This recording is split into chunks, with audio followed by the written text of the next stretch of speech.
Pray Mohammad अजनबी शेर खातिर खास कर फरमाइश करता शाह माशकेल उस्ताद सलाउद्दीन ज़हीर, उस्ताद हफीज़ जान मरानसी, अली जान साकिब, उस्ताद नज़ीर दर्जी वाला, उस्ताद वली दर्जी वाला, शायराना फरमाइश दरिदरा बेवस कंपनी पाठा सैफ शहजाद माजिद जान शेरान शार फरमाइश करता अमानुल्लाह जी, शतरावाना फरमाइश मेरदाद जान, वारिस जान, यूनुस जान, वो खास कर फरमाइश नूर अहमद बेवफा कादरी है दिलगोश।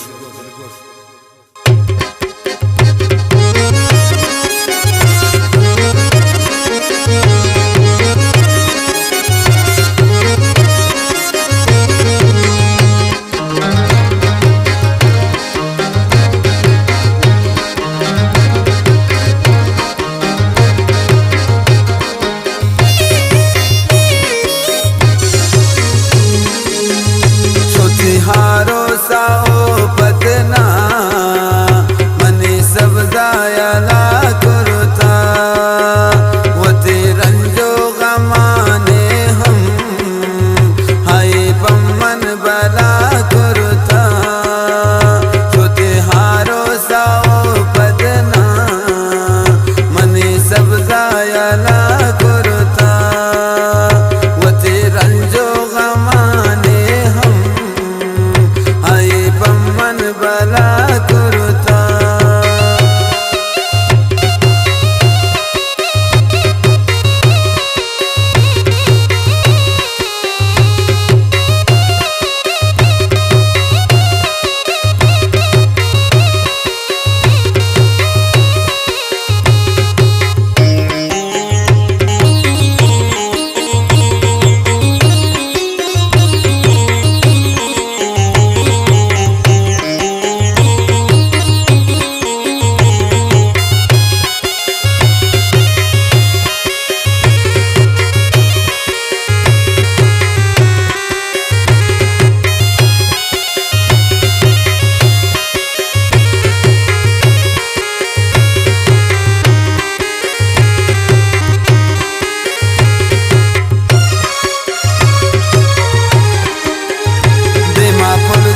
वफादारत गुमन हाय वफा कुर्तबा, हर टाइम याद ने मुलाकाता पमन साबारा कुर्तने ना।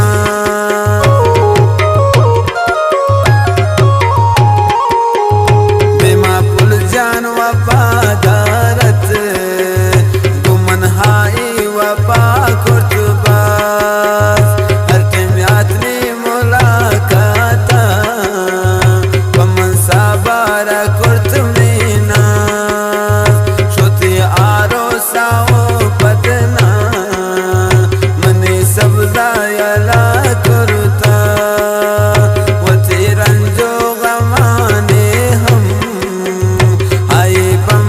बला करता।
करतो